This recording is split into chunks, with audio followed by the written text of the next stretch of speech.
So, let's begin. Hello and welcome back to the Grey Mates podcast. I'm Binaya, for those who don't know. And joining me today is Olivia. Hello. And we're doing I guess we should talk about what this podcast is first, hey? This is kind of like a special episode, so... Yeah, it's a little bonus. So recently, E3 has come and gone, and we, being the fucking gamers and / massive nerds of the crew, have taken it upon ourselves to talk about E3. Yeah, because we didn't want to jam-pack a whole episode of us just talking about shit and people not listen. Yeah, So this is a little bonus episode.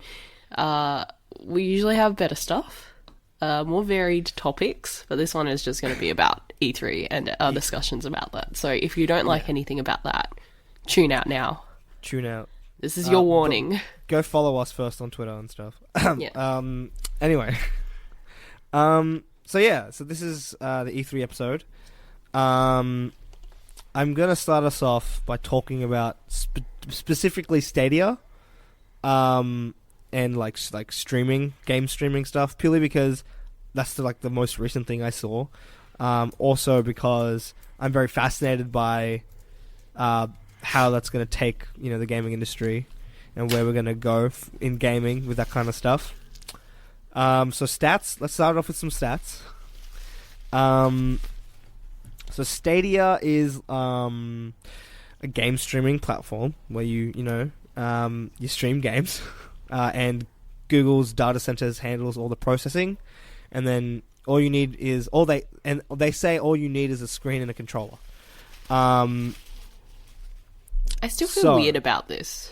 So yeah, I personally I'll get into the actual nitty-gritty details soon, but I personally I'm intrigued by Stadia, but I am very wary and very cautious of it because it's yeah, it seems great, but how great is it really? Yeah, on paper, it's okay, but So yeah, so Stadia's getting released. I think it was November of this year. Yeah, which is super soon considering.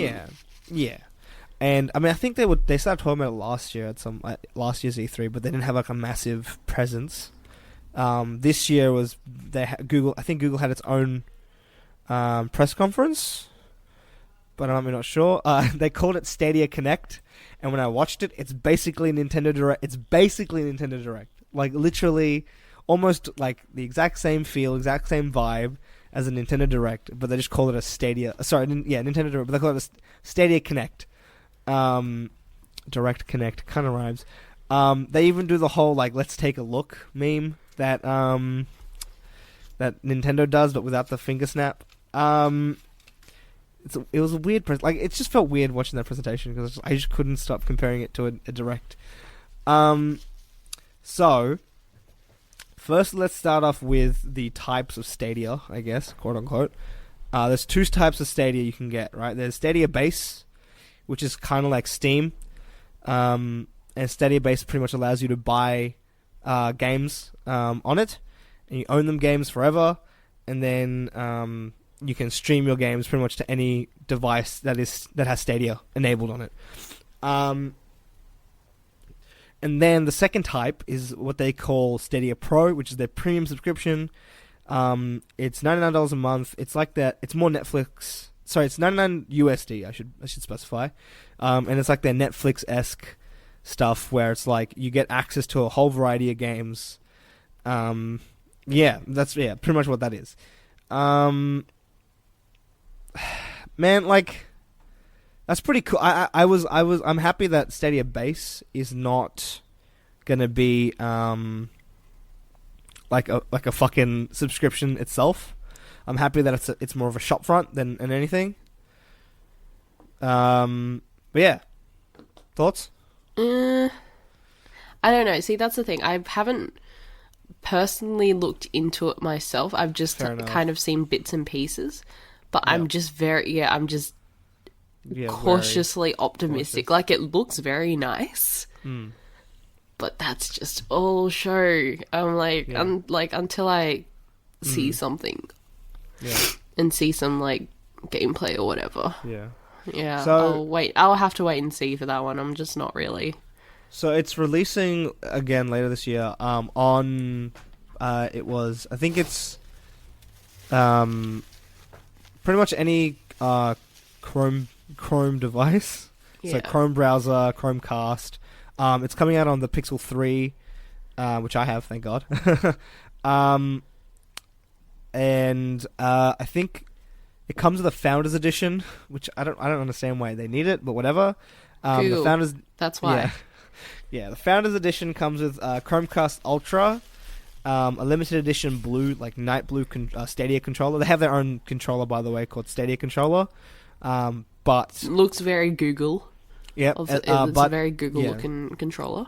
But from what I know, Stadia is it's enabled with pretty much any. They can have like majority of like other major controllers. Yeah.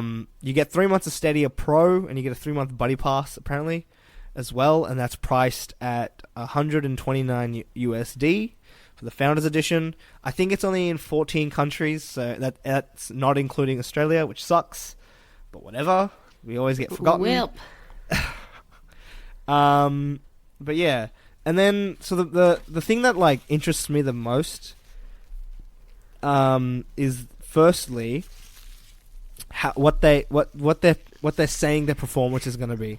So they were saying that the recommended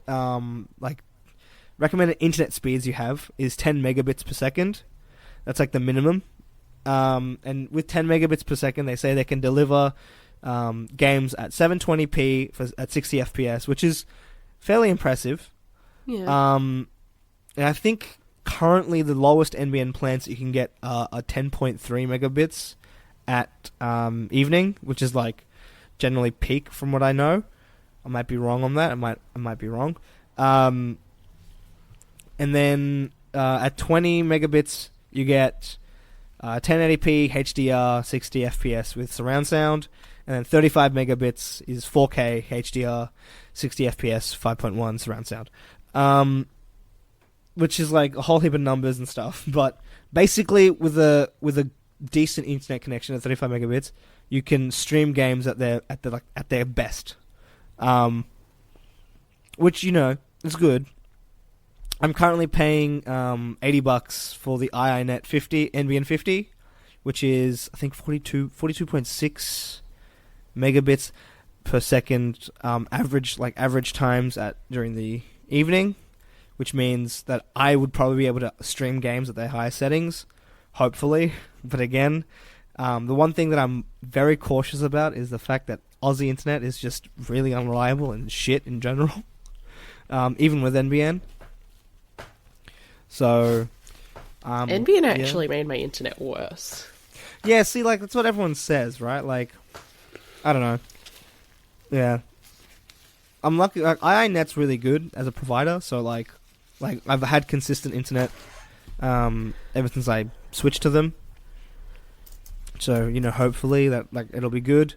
I probably am going to try out Stadia Pro for a month, just to see what it's like when it gets released, and I'll have more words on it then. I'm probably going to try out Doom 2016, because that's, I think, one of the games it's coming out with. And, that's a game that's, like, you have to like, have as like, minimal latency as possible.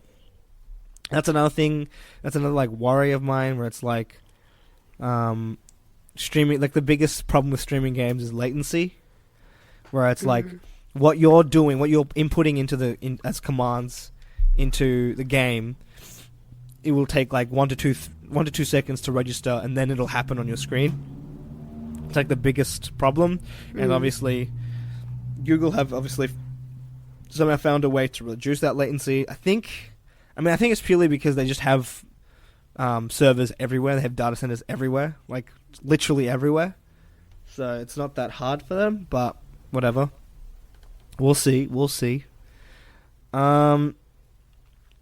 last thing I want to talk about before we move on from Stadia is Bethesda also announced this thing called Orion, which is like a data pack for programming. I don't know what it is. I don't know what it is. From how it's explained to me, it's like a add-on you can add to like any kind of game engine, and it makes a game run smoother when it's being streamed. So I'm gonna be looking out for Orion as well. Yeah, that's about it with Stadia. Do you have any final thoughts on Stadia? Not really. I'm not well versed in it. That's fair. I'm excited for what Stadia can bring. I don't know how it's going to compete with CloudX, was it? I think that's Xbox's one. CloudX and PlayStation Pass or something. I don't know. I can't remember what the PlayStation one is. I'm interested to see where that goes. I'm interested to see how Steam's going to have to compete with Stadia, because I think if Stadia can, like, if it can really deliver what they're saying it can deliver, then I think Steam's going to become one of those things where it's only for like hardcore PC nerds who buy and build like massive rigs, because Stadia will basically make it accessible, makes gaming accessible for everyone. You can pretty much just buy a game that you like, and then you can play it on, if you have like a shitty 2006 fucking laptop that has Chrome, you can pretty much play like the latest games on that laptop, because you don't have to worry about processing, which is like insane to me. But yeah, hopefully it delivers what it says it's going to deliver. We'll find out later this year. But yeah. And your thoughts on that around November? Yep. Fingers crossed. Fingers crossed. All right, now let's move on to like the actual stuff that people want to hear. Games. Games at E3. We'll start with you because I've got a fairly extensive list, so I don't want to talk like during the whole middle thing. So, what games have piqued your interest? So one of the first things I've got on my notes here is Deathloop. That's going to be released by Bethesda. There's no release date yet, but so it's essentially done by the people who did Dishonored. And it's like a kind of Groundhog's Day-esque, like repetition thing. I guess from what I saw of the trailer, I think you can play as either character. I don't know. It seems like you can play as either character, but there's a girl and a guy, and they're essentially dying through this loop trying to kill each other. I don't know if you saw the trailer for this. I watched that. It's a very atmospheric trailer. It didn't give much away, but I was just like, okay, it looks interesting. I feel like it's gonna be one of those games that like you can play single player, but it's probably gonna be better if you play co-op. It would be cool. I don't know how exactly it'd be co-op, because it seems like they're or you could switch between the two characters. Yeah, with each other, because they're like not co-op. I mean like multiplayer. Yeah, true. But yeah, because they're like at the end they're like, oh, I want to like protect or break the cycle. So I guess they've got two different goals there. But yeah, it looks very pretty. That one caught my eye. The trailer. The powers just did it for me. The powers in Deathloop look very familiar. I think the sniper chick has a blink ability. You like see it at one point. She runs. She like jumps in the air. And she like and then she just into It looks really interesting. I don't really. That's on my watch list for sure. I'd have to get more information about whatever story is going on and what, a little bit more, because they've just announced it. So yeah, I mean, Arcane make good games. Dishonored's great. Prey is pretty good too. So it'll be interesting to watch. Yeah. What's next on your list? Because I have my list is massive. Like I have a long list. I don't want to. Okay. Go with one of them, because I'm going to start talking about Nintendo and I won't stop. Okay, so I'll just talk about the games that I have written connotate like little notes for. Or do you want me to just go through my list and then expand on a few of them? Yeah, go ahead.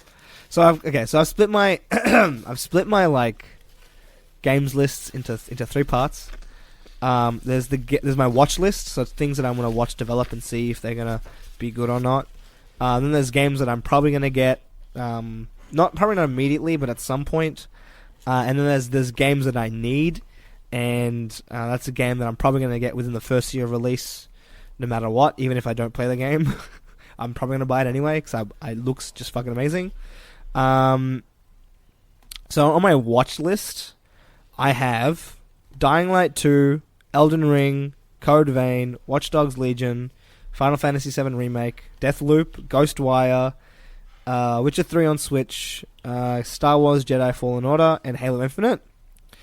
Have you played any of those games before? Like, I know they've got the Final Fantasy remake, and so have no, you played actually, Witcher? I played the first Witcher. I have all three games on my laptop already, like on my PC. Yeah. But I haven't played Witcher 3. I'm interested to see how Witcher 3 will play on the Switch because it's like I talked about this with someone recently that like whenever you're like comparing this is like a really nerdy like computer thing.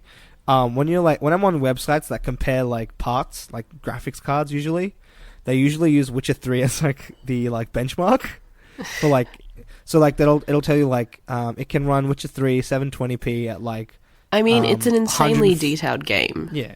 To be fair. Like at like 100 and I think it's like 150 FPS if it's like the 260 or something. And then if it's like at 1080p it'll render at like 70 FPS, and if at like 4K it'll render at 55 FPS. Like that kind of like it uses Witcher 3 as like a benchmark, which is insane.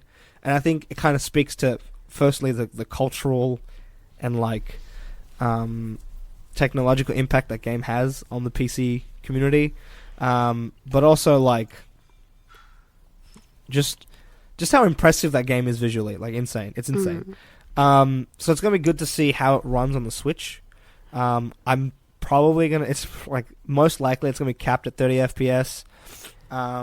Yeah, I was about to say, I feel like handheld. it would overheat so much because even like playing regular games, sometimes I find that my Switch does overheat, and I'm just like when very wary of that. When I play Breath of the Wild itself, like when in handheld form, like the battery dies real quick. Yeah, the battery dies, and you can hear the fucking fans going. Yeah, and well, for me anyway. I mean but it'll be good to see because I can't remember who they have on the adaptation team, like whoever's adapting it for the Switch, but I heard it was a good one. Someone, I think they did I can't remember. I know the team behind the Doom 2016 one was okay, and then the people behind the Wolfenstein ports are really good. But yeah, so Witcher 3 I haven't played, but I want to. Ghostwire, I want to talk about Ghostwire Tokyo because that looks insane. So Ghostwire Tokyo is made by the developers who did The Evil Within, and oh my god, their fucking creative director, Ikumi Nakamura. Oh, high charisma. Like, just like spewing, like just pure charisma, man. She was insane. Like, she became like, the internet's like, if you're watching the Twitter threads, everyone was like, #mustprotect. She was the meme. Yeah, she was one of the memes. Like, there's many memes that come out of E3, but she was one of the memes. She also has a very impressive portfolio.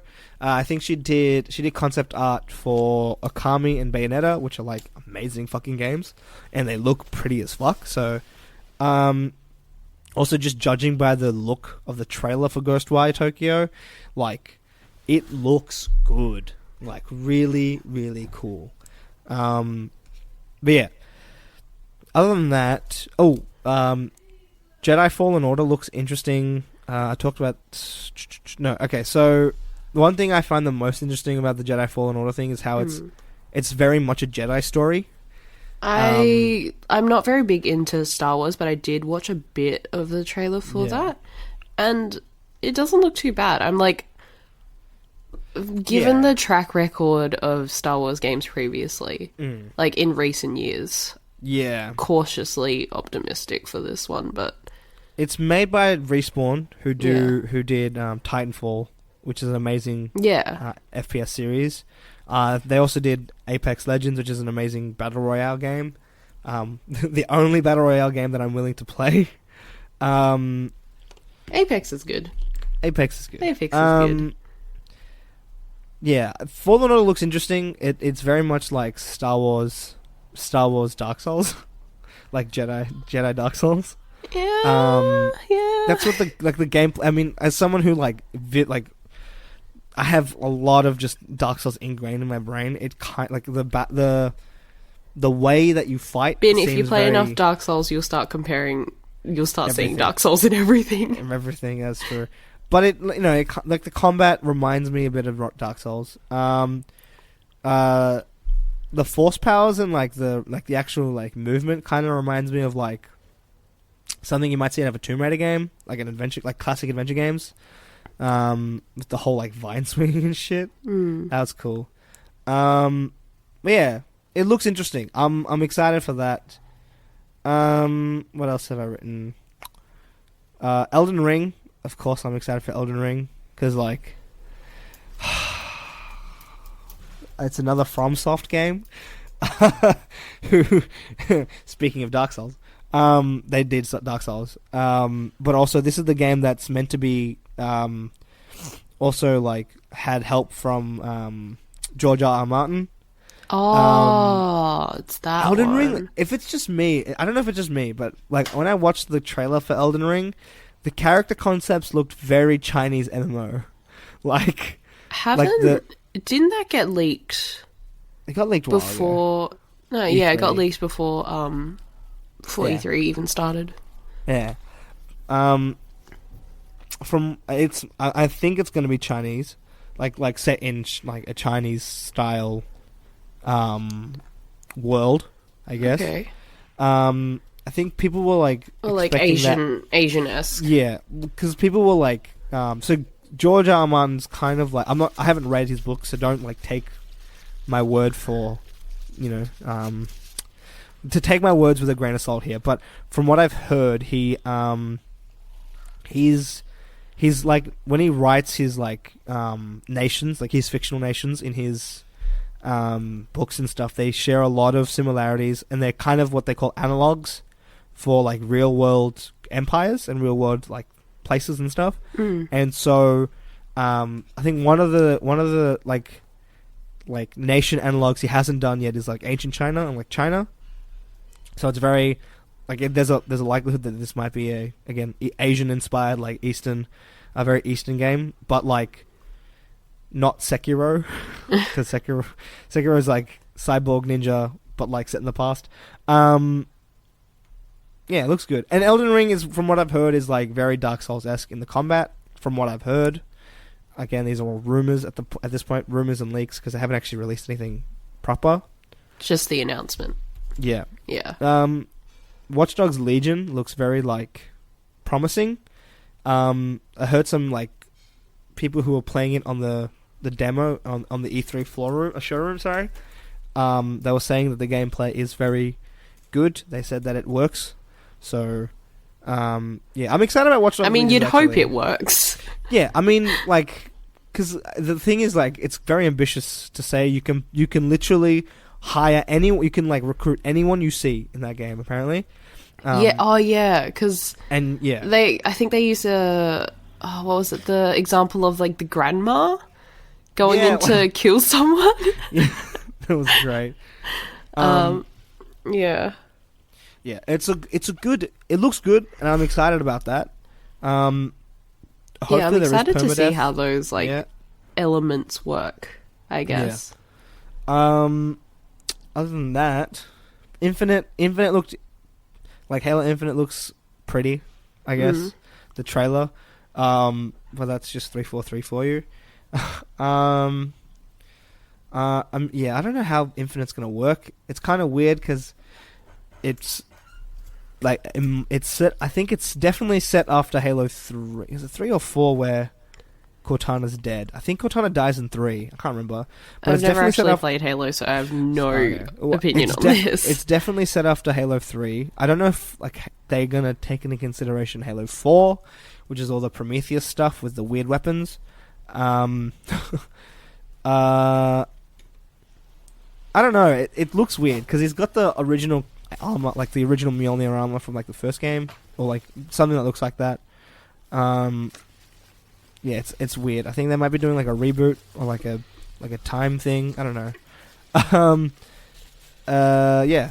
So that's my watch list. Moving on. Mm. Do you have? Do you want to keep talking about the games or before you start talking about before you start talking? I have a couple to go through besides Nintendo. If you want me to go through those. Go through those first. Okay, and then I'll go through my stuff. Then we can talk about Nintendo. Yeah. So there was the announcement of the Avengers game, the new one, by Square Enix, if I'm not mistaken. Yes. Yeah, I think that it's being published by Square Enix. I think it's made by Crystal Dynamics. Yes. Tomb Raider. Yes, I'm pretty sure. But yeah, so they showed the trailer and announced everything there. I am cautiously optimistic for that as well. I'm cautiously optimistic for half of these games because from what I've seen is very, like, there's been very minimal gameplay. Like, actual gameplay footage is just very cinematic, trailer-esque. But from what I've heard, the Iron Man stuff might be on-rails shooting, which sounds very sad to me. I don't want that. I do not want on-rails shooting. I want, like, being able to fly around as Iron Man. Yeah, but it looks like very... I think I heard someone say the gameplay just looks very linear. In terms of, like, the bridge scene and stuff, so... I don't know. Everyone is also bagging on the character models that they've used. They don't look that bad. They honestly don't look that bad. To me, they just kind of look generic. Yeah, I mean, generic white people. I'm like, yeah, okay. But yeah, so it looks like they're celebrating the Avengers. Something big happens. They've been tricked. A-Day, as they call it. A-Day, yeah. A-Day. And, like, Captain America dies or something, they, like, fall apart, the Avengers are no longer, and then they have to get, like, back together because there's some threat, as always. It's basically Captain America Civil War, but Cap dies. Yeah, essentially. Like, that's pretty much it. But, yeah, so, it looks promising. Yeah. I don't know how I feel about it, like... It's got big names attached to it, doing the voices. It was I don't actually know Iron Man's voice actor, but Troy Baker's doing the Hulk. He's doing Bruce Banner. Yeah. Travis Willingham is Thor. Laura Bailey is Black Widow, and Nolan North is Stark. No. Someone else. Fucking. They're all playing someone, essentially. No, I think it. No, hold on. Maybe I might be wrong. Hold on. Let us fact check this, because I'm pretty sure I might be wrong about this, but I'm pretty sure. Okay, so Nolan North is Tony Stark. He is okay. Iron he is Man, Tony Stark. Yes. Bruce Banner is Troy Baker. Yeah. Thor is Travis Willingham. Yep. Jeff Sheen is Steve Rogers, and Laura Bailey is Black Widow. I don't know that. I don't know Sheen. I don't know him that well. I know Nolan North, and I know Troy Baker because of they're just prolific. Yeah, they're just actors. fucking They're just everywhere. They're literally in everywhere. They're like everywhere. They're everywhere. They're literally everywhere. I think I was watching the Gears 5, so Gears of War 5. Like character introduction for Rahul's new role. Faz, I think it's like Faz something. I can't remember his last name. I'm not a Gears fan, so I don't really know. I just watched it because I'm a Rahul fan. So Rahul Kohli. Oh the guy from iZombie. iZombie, yeah. Yeah, and he was on a couple of source fed things. He has a role in the new Gears game, and when like the main character talks to him, I swear to God, I was like, is that fucking Nathan Drake? But no, it's just Nolan North. And I'm like, fucking hell, man. Yeah. He's literally everywhere. It's like once you hear them in their iconic roles, you can't like unhear it. And like JD Phoenix is his name. JD Phoenix is like literally he sounds like, and he like acts as well, kind of like Drake. And I'm like, fucking, what is this? And maybe I'm wrong. Hold on. Let me find his voice actor. It's not there. That sucks. It should have his voice actor here. What the fuck? Ugh. You can't find it? This is really annoying me. Hold on. It's gonna bug me, like bug the fuck out of me now. That's alright. I should write Gears of War 5 cast. This might be better. Okay. Do you want to come back to it? No, I found it. I found it. Oh. Huh. So it isn't Nolan North. That's weird. Just similar voice. It's very similar. It sounds so much like Nathan Drake. Like it's insane. It sounds so much like Nathan Drake. It's insane. Who's he talking to in that trailer? I think he's talking to JD.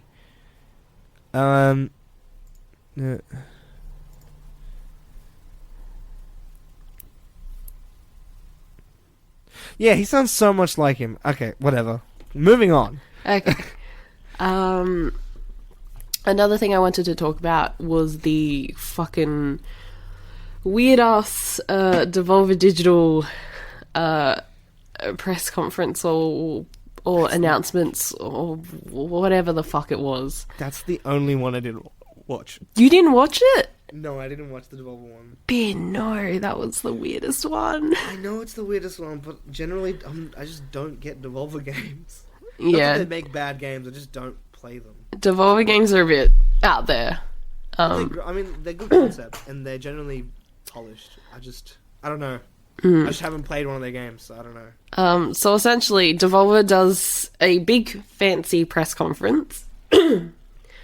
And this year, it was interesting, to say the least. So they announced, like, a bundle of games, of course. They've done a Devolver bootleg game, like, set of games that they've released on Steam. So, like, a bunch of rip-offs of all of their regular games. I think it's released for, like, $4. I'm gonna buy it now. Or something. And they've, like, released rip-offs like, what was it? What? Enter the Gun Dungeon? Instead of Enter the Gungeon? Enter the Gun Dungeon? Yeah, Enter the Gun Dungeon. What was the other ones? What was it? Yeah, bootleg. I can't remember any of the other ones. There's Piku Biku, which is a rip-off of Piku Niku.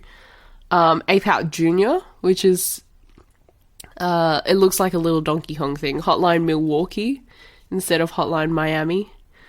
But yeah, there's a bunch in there that I kind of want to get, but I don't know if I can on my laptop. Yeah, there was they did have announcements for Enter the Gungeon, House of the Undead, which is like an arcade shooter thing. So they've built an actual arcade machine that you can play. What? That you can play Enter the Gungeon on. But it's kind of like a shooting arcade game. I've been meaning to buy Enter the Gungeon for forever. It looks cool. I've been meaning. I think actually I might have it on my Steam library. My friend bought it, and I played it at his place, and it's like so much fun. It's like insane. Yeah. But yeah, their whole press conference was very fun. I'm pretty sure I'm missing some games here. Let's see. They had an interesting game called one of the first ones that they announced was Fall Guys. So it's essentially like a a battle royale kind of thing where you just have to survive these weird obstacles and shit. So I think there's like 100 of you, and like you're these little like coloured little men blob things, and you have to work your way through these obstacles. I'm assuming it's multiplayer, Right. like online multiplayer, where you're all just set in this arena, and you all have to just kind of make your way through, and there's like one winner. But yeah, that looks like a shit ton of fun. So I will probably end up getting that at some point. They also had another one called Carrion, which is like you playing as this like alien being trying to like eat everyone in this scientist Jesus lab. Christ. It's like the graphics are really cool. I think they like they sold it as like, oh, what if you were like the monster instead of the scientist trying to escape? And essentially you're just devouring all of these like scientists in this laboratory. Christ. It sounds really fun. It's an interesting concept as well. But yeah, there were a couple of other ones as well, but I can't quite remember them right now.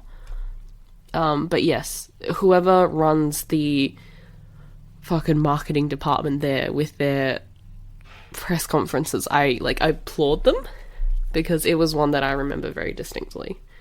Even if I can't remember the games very well. Oh my god. But yeah, so that was all I had to say about that one.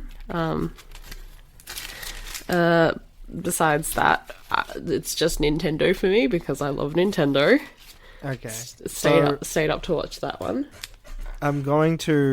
I'll talk about my want list now, and then we'll move on to Nintendo. Okay. And we'll finish off with the last game that my games that I need. So the games that I want, my list is this: War of the Visions, Doom Eternal, Wolfenstein Youngblood, The Outer Worlds, Link's Awakening, Fire Emblem Three Houses, and Breath of the Wild 2. I'll just go in. I'll talk about a bit of a little bit about them. Oh yeah, Fire Emblem. So War of the Visions is a Final Fantasy tactics kind of game that's coming to the phone. It's the main reason why I want it, because I've been missing that gameplay for forever. I love that game. I love Final Fantasy Tactics. It's my favorite fucking game from when I was a child. I should cover it. See, I'm thinking about going back and buying a Game Boy SP, a Game Boy Advance SP. Do you know what that one is? I have no idea what you're talking about. Okay. So you know how there was the Game Boy Advanced? Yeah. There was a flip phone version called the Game Boy Advanced SP. What? Yeah. Did you not know about this? No. I mean, I never had a Game Boy Advance. I had the regular Game Boy Color, and I skipped straight to the Nintendo DS. Oh, okay, Yeah. That's fair. I mean, it makes sense because the DS could play both Game Boy games and Yeah. the Game Boy Advance games and just normal games, but DS games. But no, I had the SP. I think I went from 64. This is my evolution of my Nintendo lineup. I went from the 64 straight to the Advanced SP. Then I got a DS. Then I got the Wii. And then I got a 3DS. And now I have a Switch. Anyway, I don't know why I talked about that. Point being, the Game Boy Advance SP is an amazing fucking device. People should go out and buy one. It's what I played pretty much all my games on back in the day.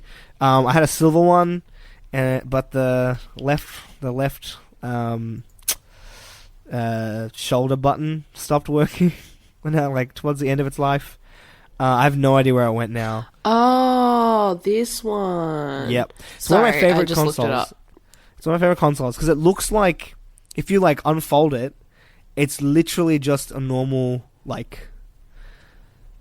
just like a little square. Yeah, so it's like a square, but then you unfold it, and it looks kind of like the color, but with the fold in the middle. Yeah. It's weird, but it's cool. Yeah, I love that device. It's like so it's much. like the DS with one screen, essentially. Yeah. Yeah. Apparently they're super rare now. They're like going for like $200 on eBay. Jesus. The fuck? That's insane. That's actually insane. Why are we on this topic again? I don't know. Oh yeah, so War of the Visions. War of the Visions is coming to the phone. It's set in the Brave Exvius world, which is another Final Fantasy mobile game, which is also really good. I played it. So War of the Visions looks exciting for me as a fucking tactics fan. It looks so good. Then there's Doom Eternal. I think that's just self-explanatory. Shooty guns with some platforming now, which looks kind of weird. I'm kind of wary about that, but whatever. A new Doom game is a new Doom game, and Doom is just so much fucking fun. So, gonna get that. Wolfenstein Youngblood looks so good. Holy shit. Did you watch the trailer for Wolfenstein Youngblood? No, I think I saw like 5 seconds of it. Oh my god, it's so fucking good. Oh, it looks so good. So, basically... Sorry. Bless you. You play as BJ Blazkowicz's daughters, one of his daughters, and like unlike the last two Wolfenstein games, which have kind of encouraged stealth in some points in the game, it's weird because like, oh my god! Now that I cough, I'm gonna not stop coughing. It's kind of weird because like Wolfenstein is kind of known to be a running gun game. You generally go on guns blazing. But I think the last few games have like there are some levels where you kind of have to do stealth. But Wolfenstein Youngblood looks just like straight up. You're going guns blazing. You're just a fucking killing machine. It looks so good. You just go out and you kill fucking Nazis. And it's the best. And from what I've heard is, if you buy the game, I think if you pre-order the game or you buy the game or something, you can share. You can like share it with your friend, so your friend can play and you can play at the same time. Yeah. So you can do co-op, and it's so good. Oh, I'm so excited about it. I'm so excited about Wolfenstein Youngblood. The Outer Worlds looks really good as well. So the Outer Worlds is made by Obsidian. People are calling it the Fallout New Vegas successor, I guess, like spiritual successor. I'm kind of worried about it because it looks a little clunky. Just from the trailer that they showed us, it looks a little clunky. I haven't seen. I've seen a couple of things about it. So what's it actually about? Because I've only seen the name and like promo art. So have you? Do you know Fallout New Vegas? Have you played that? No, I'm not a Fallout person. It's hard to explain now. It's basically like a first-person shooter RPG. It's basically a Fallout game but set in space. That's what the Outer Worlds is. Yeah. Fallout New Vegas is kind of like heralded as one of the better Fallout games from when Bethesda owns it. I think that's partly because Obsidian has a lot of like the original staff from the original 2 games for Fallout. So yeah, people are kind of heralding this as like a successor. They're releasing on Epic. Yeah, exactly. One other thing that I just really do not like is the fact that every time the player character interacts with another with an NPC, it does the zoom in into their face, and I'm like, no, I don't want that. I do not want that. That breaks immersion. You don't want to like get up really close into it's like fucking into an NPC's face. That shit should have died with New Vegas. That should have died with New Vegas because Fallout 4 doesn't have it. Elder Scrolls 5 doesn't have it. Literally no other RPG has it. So it's like, okay. why do you still need breathe, it? Breathe, no, breathe, it makes Finn. me angry. It makes me angry. Why is there a zoom in? Why do you have to zoom in? Breathe, okay? Finn. Take a breath. It's okay. Breaks immersion. It's okay. And the worst part is when they're moving, it like follows them. It's annoying. But it looks good. The powers look pretty cool. There's like a slowdown ability, stuff like that. So that looks pretty cool. And obviously the story and the narrative is probably going to be really great. Link's Awakening. Yes. Need I say more? It's Link's Awakening. It looks super cute. Cute as hell. And I just love that, like that art style and the Just everything about that game looks so good. So Also, I'm excited. Dungeon creation. Dungeon creation, yeah, that's gonna be pretty insane. Hey, I think they're trying to do the Mario Maker, but with Link. Yeah. That's gonna be good. I think that'll be good. Like if you can like share your dungeons, that'd be pretty cool. Because I think at the moment, from what I saw of the gameplay, it's like you make it for yourself and you go in and you fight it yourself. Yeah. Yeah, but it'd be pretty cool if you can share it online. Oh yeah, no, definitely. I think that would be a big like selling point for their game, especially for Nintendo, like online as well. Yeah, I'm probably gonna get Nintendo Online this year anyway. Oh yeah, no, do it because of two games, one game, because of one game, which is Pokemon. Oh yeah. I want to play raid battles with my friends. Okay? Anyway, next is Fire Emblem Three Houses. This game I've already pre-ordered. I started playing Fire Emblem on an emulator. So I used to have a Game Boy. When my Game Boy eventually died, and I sent it off to Nepal. That's where it lives now, with my cousin. When my Game Boy died, I gave it to my cousin, and I started playing some Game Boy games. I was an edgy teen. I started playing Game Boy games with an emulator, because that's what you do when you're, a teenager. I don't know. And I started playing, one of the games that I used to always get was Fire Emblem Sacred Stones, which is, I think, I don't know how old that game is, but it's old. And I just fell in love with Fire Emblem since then. Can you tell I'm a massive turn-based strategy fan? I've never actually played Fire Emblem before, but this one has me intrigued. I remember so good. I remember when the first Fire Emblem game for the 3DS came out, and my friend was super, super into it, and I was like, oh, what's this? And she was explaining to me everything. I thought the characters looked beautiful, but I was just I don't really get it, and it was a bit too much for me at the time, but I think the trailer has got me. I don't remember. If I remember, they had 2 versions that you could get. Oh, that's the other one. That's Fates. Yeah, I think it might have been that one. Fire Emblem Awakening. I got Fire Emblem Awakening from my friend on the 3DS. That's the first proper Fire Emblem game I played after Sacred Stones. And I loved Awakening too. So, people who are going to get mad at me for liking Awakening, fuck you, okay? There's a whole contingency of the Fire Emblem fandom that just doesn't like Awakening and onwards, because the game's quote unquote too easy. Fuck you, firstly, because the game is still fucking hard, and it's still fun to play. I think that's the most important thing. You got to change the formula up. Judging by 3 houses, so I went from Awakening, and then I played a little bit of Fates. I didn't actually have Fates, I just played it at my friend's place. So I played a little bit of Fates, and then I've skipped the next one, which was a remake of one of the older games that came to the Nintendo, a 3DS, and judging by what we've seen for 3 houses, there's a lot of stuff from that game that I skipped that's coming to 3 houses. So there's things like Gambits and stuff, which I can't remember if it was an Awakening or not. I have to go back and play it and check, but I don't think there were Gambits. So there's things like Gambits, there's things like there's a whole heap of extra mechanics that I haven't kind of had the time to kind of play and delve into, and hopefully 3 houses will have a good tutorial about that. I'm super excited for it. There's 2 phases of that game. There's the Academy phase and the War phase. So basically, in the Academy phase, you play as a professor, and you pick one of the 3 houses to play. Everyone's giving it everyone's saying oh, we're getting massive Hogwarts vibes. I'm probably gonna pick my first playthrough is definitely with the Golden Deer, because I was about to say that one looks the most like Hufflepuff.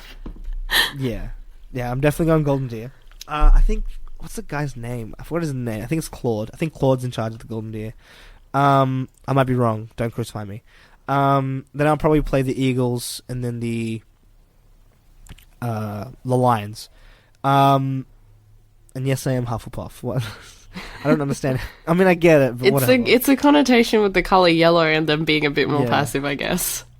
Yeah, but they look cool. Okay, don't blame me. Golden Deer look dope. I mean, they did a really good job with the promo video that they did. I feel like it could just be turned into an anime, and I'd be happy with it. Like, I think some of the Fire Emblem games did get turned into animes. Did they? Sure I don't know. That would make a lot more sense, because I was like, oh, this is so pretty. I want to play it now. It is Claude. Claude is the leader. Claude is also sexy as fuck.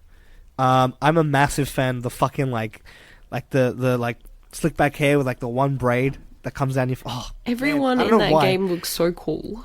Like, just let me be cool. Oh, he's an archer too. I didn't know that. Claude looks dope. The other guy, what's the other guy's name? I don't know. It's Claude and the fuck. I forgot the other two because they're just not memorable. Oof. Big sorry. oof. Sorry. It was, what were the other two? It's the Eagles. Hold on. I'll get there. It's the Black Eagles. Sorry. Black Eagles, Blue Lions, and Golden Deer. The Golden Lions, their leader just looks like a straight up Aryan, like a generic white boy. Black Eagles, the female leader, the only female leader. Edelgard, she's good design. But I don't know. The other two just seem really basic. Is that just me? Like, they still look cool, I reckon. They still look cool, but they look basic. They're both white people, and then Claude is like this tan fucking prince, dude. I reckon they're all cool in their own. Sorry, I'm like thirsting over a fucking anime character. Not that doesn't happen. Look, Claude is the best, so fuck anyone else. Yeah, so Three Houses looks really interesting. I saw some gameplay because I think Treehouse, like during the Treehouse event, they were like releasing videos, and like one of the videos is like showing how like you in the academy phase, you literally walk around the school and you can like talk to each of the characters, and then all the stuff that you do outside of combat, like all the stuff that you do there, like it all aids in combat. So like there's stuff like motivation, and then there's like motivation, and then like once you like characters motivated enough, you can like level them up. It's like kind of experience, and you can like upgrade them into different classes. It's just just seems like a really cool and like an amazing game. It just looks really good. I'm excited about it. And then Breath of the Wild 2, of course. Oh my god. Final one. Oh my god. Yo. Fucking yo. Breath of the Wild 2, man. Holy shit. I have feelings. So I fucking still need to finish that game. I'm currently. I haven't finished the game either. For Breath of the Wild 1, I'm up to Ganon.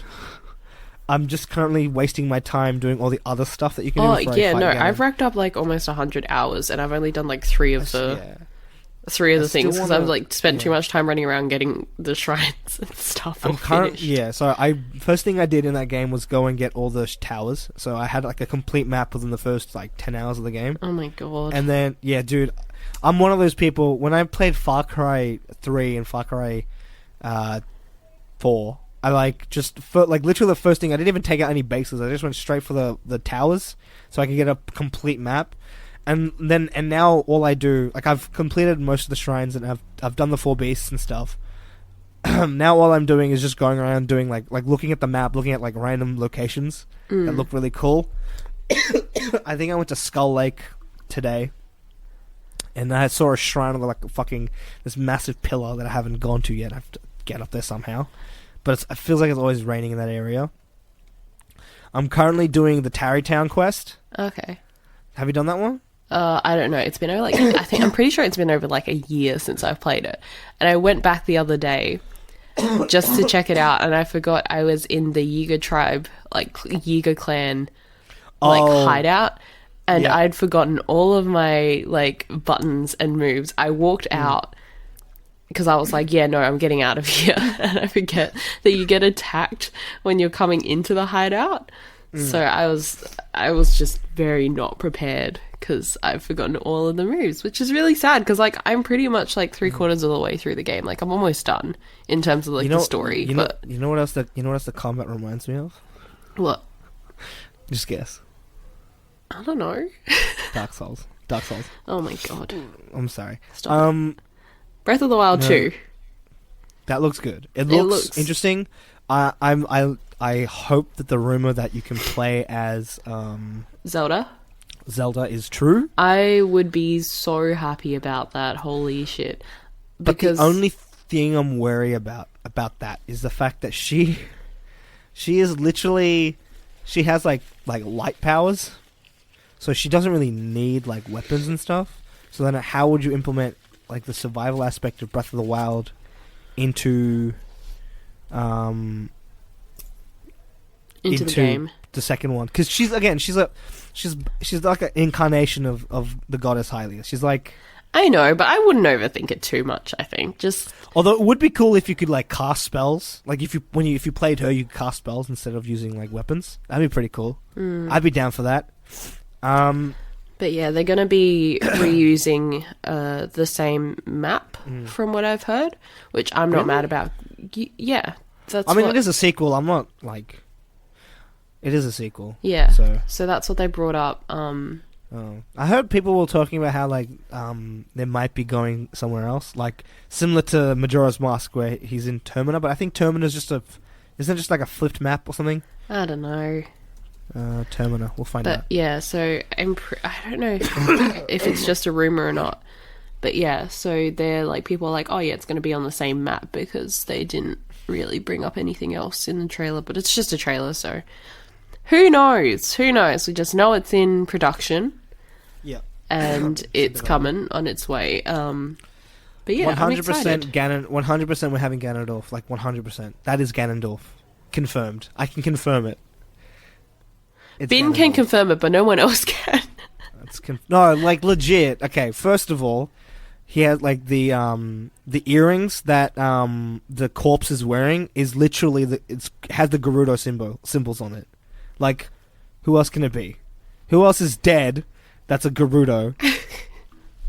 You know, other than the fucking champion, but we see her ghost in the first game, so it's not her. It's definitely Ganondorf, and also the thing on the top in the middle of his forehead, the gem, very reminiscent of Calamity Ganon's one of Calamity Ganon's forms. You see, like he's got that like glowing orb in his forehead. There's a lot of stuff there. He's got the long flowing red hair, just like a lot of stuff. It's Ganon. Ganon is coming back. He's coming back. Ganondorf is coming back. You heard it here first, Ben. Look, it's a pretty safe bet. I'm just saying. Yeah. Fair enough. The hand thing is confusing me. I'm pretty sure the hand is like, it's definitely Sheikah Tech. Yeah. So whether like in the trailer, and in concept art, it's been shown that Link doesn't have a hand, and in the trailer you can see like this glowing hand thing, like grab. Does it grab the corpse? I don't remember. No, it grabs one of Link's hands. He he falls and the hand grabs him, so we can kind of guess that the hand is a good thing. But yeah, because people are deliberating, like they're like, oh yeah, in concept art and stuff that we've been shown, Link doesn't have a hand, so maybe it could be that, but I have no idea. I doubt that. Oh, maybe. Yeah. Maybe that's how they might balance the two. If they bring Zelda. Maybe that's how they balance two characters. Maybe Link also gets, like, light powers. Yeah. He gets Sheikah light powers. I feel like that would be super OP for a Zelda game, though. Yeah, but we'll see. We'll see. Yeah. I'm interested to see. From what I can tell, though, hand is definitely Sheikah Tech. Although it's not like the blue that we're used to. It's this green color.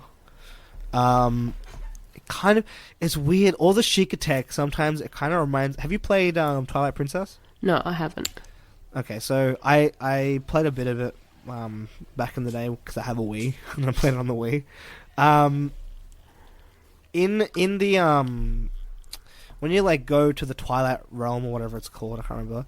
Like all the Twilight stuff is like very reminiscent of Sheikah stuff, and it's like the hand with all the like the gold like twisting and turning looks very like Twilight.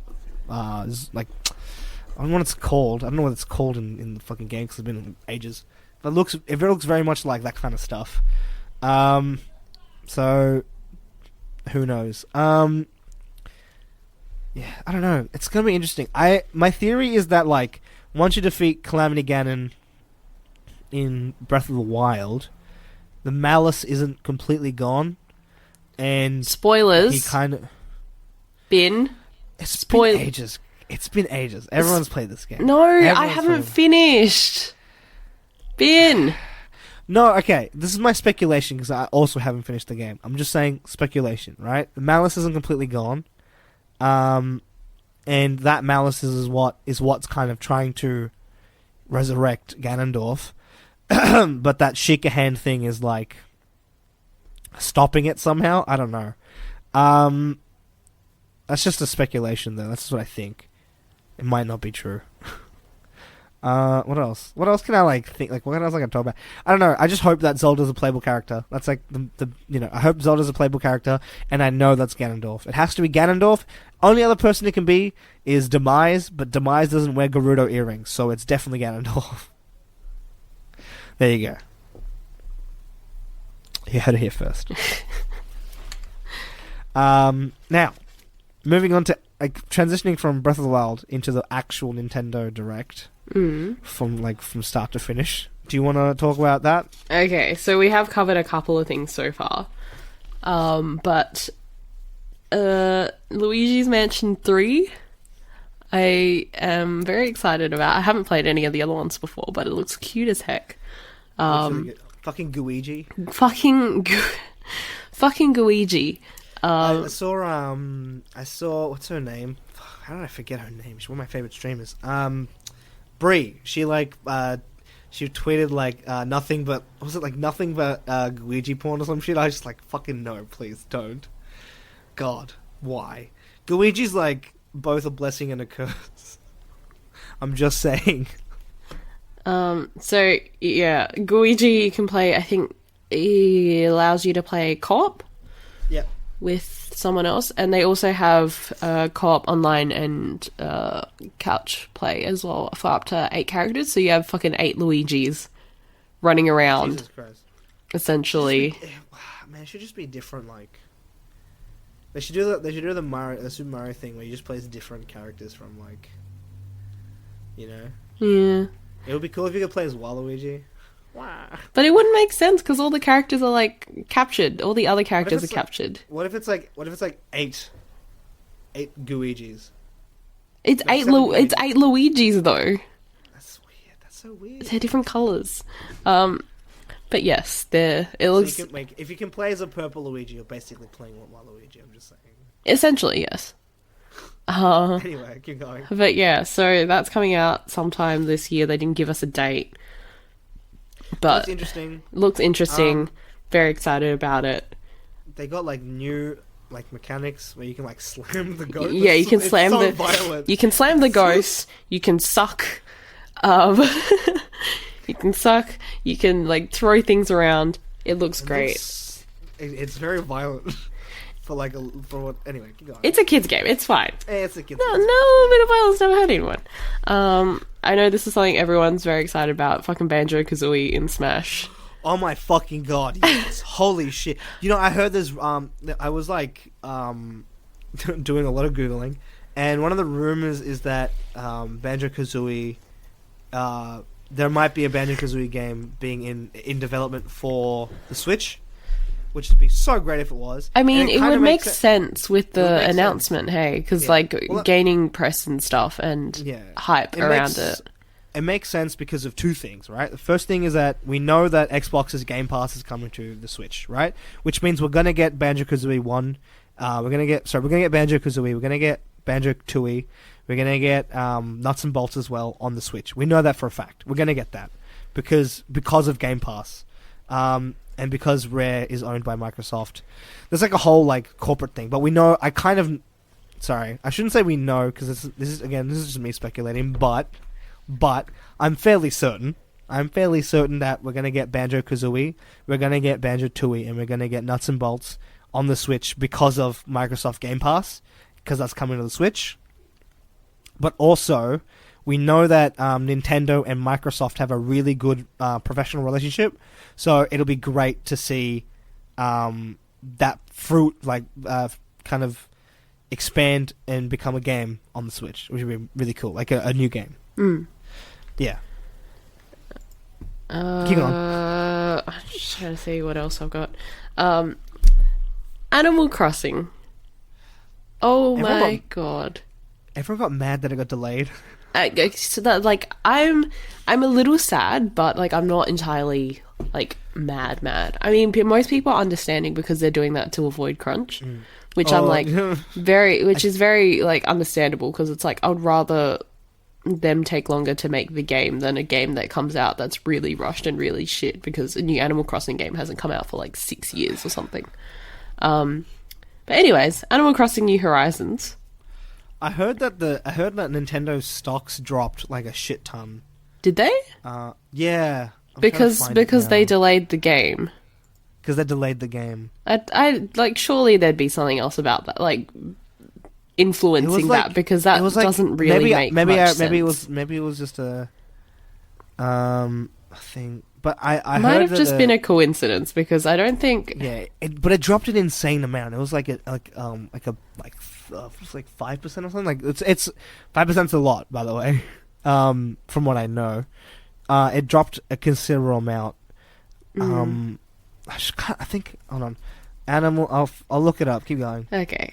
So essentially, you rock up on this island. You get given a Nook's Deserted Island Getaway package. But yeah, so the trailer essentially showed us you're crafting tools on a workbench now, and you're pole vaulting over rivers and stuff. It looks very cute. You get it set up in a tent and everything rather than a house. You get the option to like put furniture outside, decorate around the area. You can make paths. You can put like towels down on the beach with a little campfire. It's adorable. Isabelle has been announced for the game, from what I've heard, and they've gotten rid of Rossetti as part of their new the autosave their new autosave feature. So you won't Apparently get an they're angry. giving him a new job though. Are they? Yeah, they're giving him something else to do. Okay, apparently. so you won't be yelled at for not saving from an angry. What even is he? A mole? He's a mole. Is he a mole? Okay, you won't get yelled at Rossetti by Rossetti anymore. But yeah. Okay, hold on.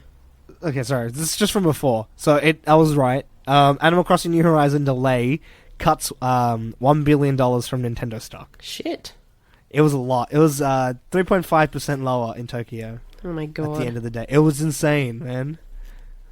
But yeah. I mean, it makes sense. You don't want to... I think it wasn't delayed before, was it? It got announced last year? It got announced last year for a 2019 release, and then this announcement gave us a release date. It shakes investors because Animal Crossing is one of those big sellers of Nintendo products, right? Yeah, it's like it's Legend of Zelda, Pokemon, Animal Crossing, and Mario. They're like the four big games that push sales. So when investors see they delayed the game, they might not meet their quota for the sales this year. They're gonna cut their losses, so to speak. Anyway, bit of finance there. Keep going. Yeah. So you also have the option to have different skin tones, which I know a lot of people have been wanting for a while. You also have. Why wasn't the thing back on the Nintendo on the DS? What do you mean? Was it the DS or the 3DS? I can't remember. I remember there was before New Leaf. It was hold on. There was an Animal Crossing game. It was Wild World, then City Folk, and then New Leaf, and then they've done a couple in between, like Happy Home Designer and stuff. Hold on. I'm trying to find the one that was on It was Wild World. So, in Wild, they shouldn't have had that in like Wild World. Like, I don't understand that. I don't understand. It's not that hard to change colors. Yeah. But essentially, historically, the thing is that they've just had the different facial features that you like answer questions to. But they've also introduced gender neutral hairstyles and clothing, which I'm quite happy about. Oh, dude! Because it's like previously you used to have to wear all of the haircuts before you unlocked the opposite gender's like hairstyles. Right. So you had to buy all of the things, like go back every single day and be like, hey, can I like answer all the questions to get to the right haircut? And then on the like last day they were like, oh, would you like to switch it up? And then you can change. But yeah, I'm super happy about that. And it looks very promising. I'm very excited. You can craft tools now, which is exciting as well. But yeah. It looks like a legitimate town builder, right? Because yeah, I think they're taking a lot of inspiration, I think, from the aspects people liked from Pocket Camp. Yeah, Pocket Camp. That was what I was thinking. Yeah, so it's very much like Pocket Camp. Yeah, definitely, because you're in a tent, outside. But this one looks like a legitimate town builder where you build literally everything from the ground up. Like you build your house, you build other people's houses, and then I'm excited for the co-op. The co-op looks so good. I'm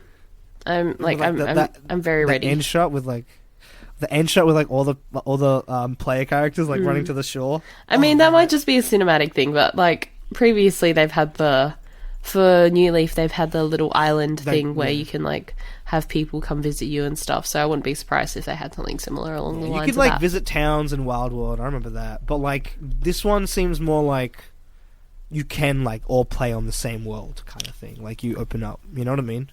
Yeah, because it's more than just one person. Yeah, because New Leaf had that option as well, but you had to go to the islands if you wanted to interact with random people. Otherwise, you would have to be friends with the people in your to go to their towns and stuff. Looks exciting. Yeah, I'm super excited about it. It's one of the games that I was most looking forward to. Because I've been playing for quite a number of years now, so yeah. I'm super happy that they did announce it though. Even if we do have to wait a little longer. I don't mind. Okay. And yes, I think that's all of my notes that I have. So Ben, you've got free reign over this. So the games that I need, this is the last thing I want to talk about really. It's not really games that I need, it's a game that I need, and the game that I need is Cyberpunk 2077. Because, oh boy, when Keanu Reeves walked out on that fucking stage, oh boy, and then when the guy was like, "You're breathtaking," and he's like, "No, you're breathtaking." Apparently they're giving the guy who said that a free copy of that looked Cyberpunk, cool. which is great, and it's good marketing for them. It was a collector's edition too, so that comes with all the cool shit. Oh shit! Yeah, I'm so hyped for that game. I'm so ready for that game. I've been ready for that game since last 2-3 years now. It was announced ages ago. Well, not announced, but it was revealed.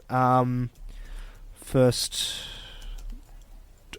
trailer, I guess. The first trailer was fucking hell, where was it? Where is it? There's a fucking... Why doesn't it just tell me when I look that up?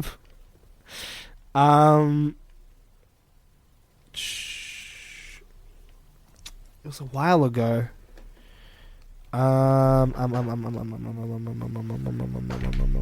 Why can't I find it? What is this? What is... Oh, it was 2017. That doesn't sound right. Anyways, yeah. Point being, it was announced ages ago, and then we had no word about it for forever. And then last year they revealed some gameplay and trailer, a shit ton of trailers and stuff. And then just I've been on the Cyberpunk train since then. It's a game that it's gone from my want list to my need list because, firstly, they're bringing back Johnny Silverhand, he's one of the key figures in the tabletop game, and of course I know that because I'm a fucking nerd. But he's like, oh man, dude, like, man, fucking, just like Keanu Reeves as Silverhand is like the best fucking casting they could ever do because. He's in the books. He's in the flavor text for Cyberpunk 2020. He's like this. He's called a rocker boy. It's like basically their version of a bard, and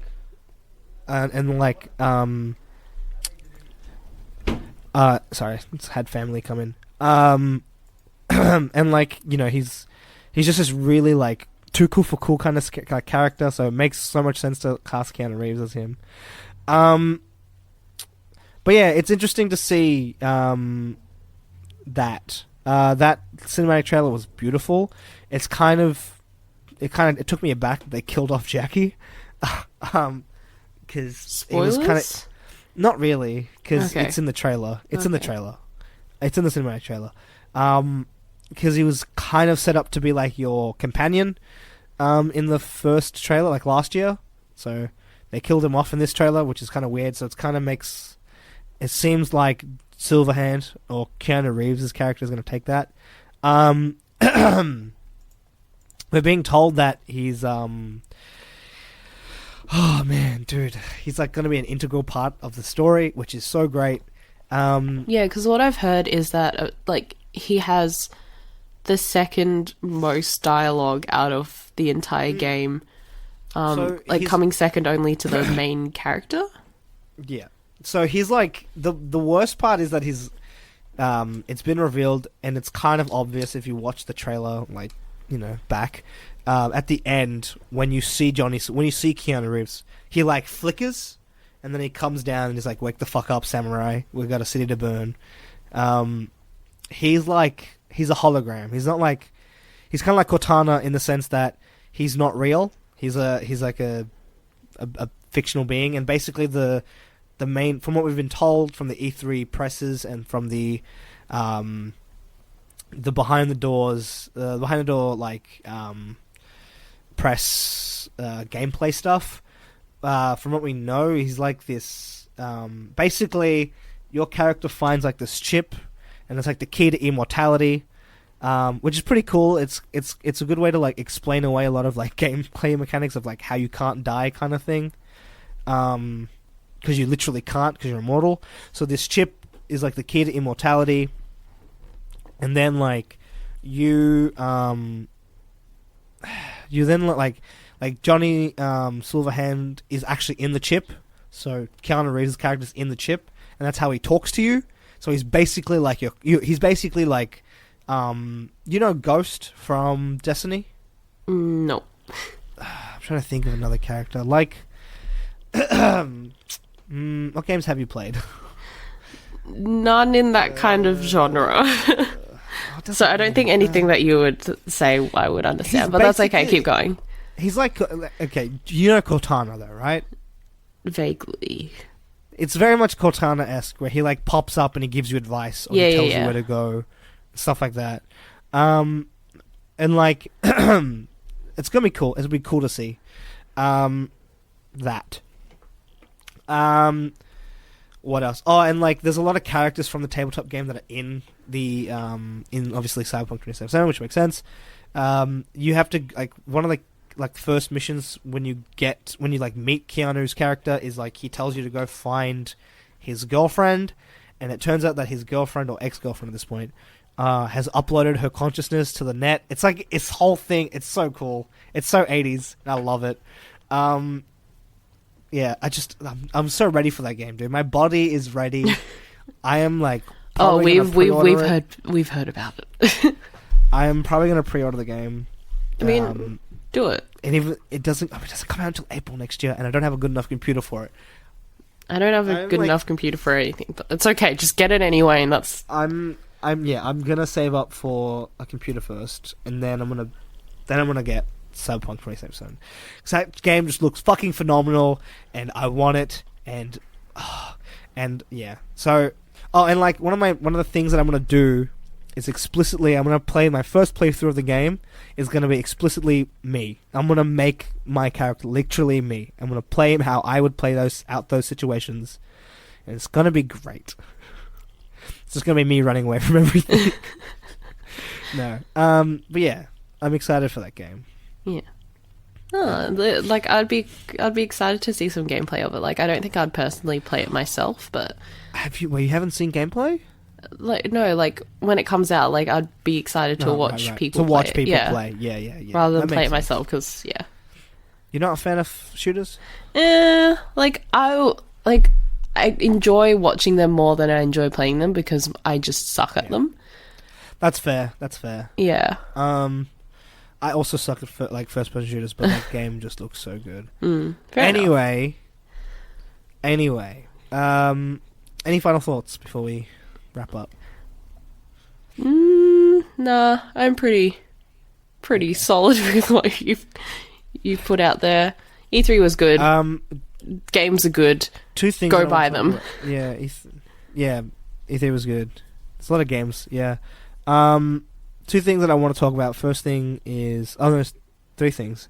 Firstly, I kind of laughed. So during the Stadia presentation, they're talking about the Destiny 2 collector's collection that you can play if you pre-order the Stadia Founders Edition. You get Destiny 2 and all of its DLC, including Season Pass as well.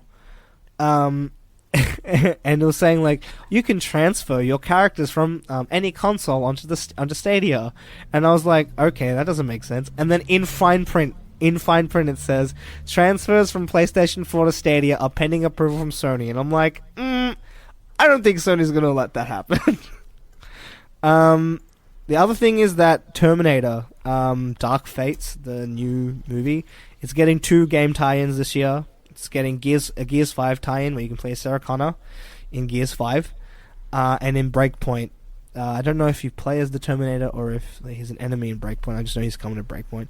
Also, Project Scarlet looks kind of weird. I'm not into consoles as much, so I don't know. But it'll be interesting to see what the next generation of consoles looks like. It might be our last generation of consoles. Who knows?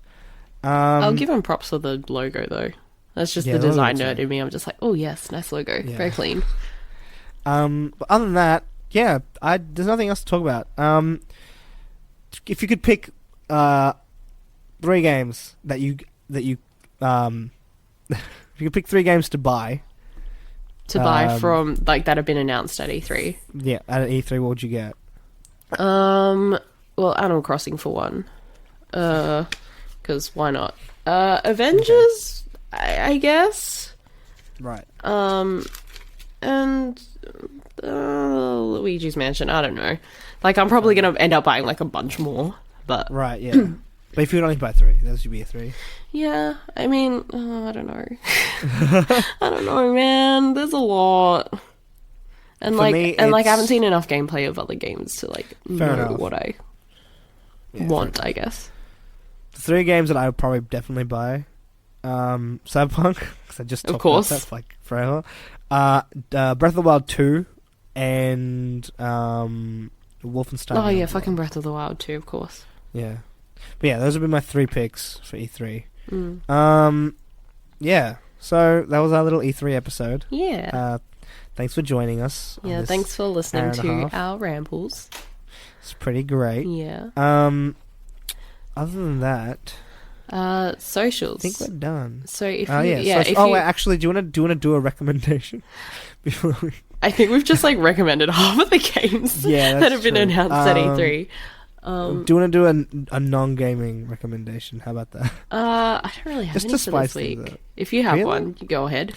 I'll do that later then. So socials, where can they find you, Olivia? They can find me at 8BitOlive on not Instagram. Fuck, Twitter. Oh my god. Twitter. Fair enough.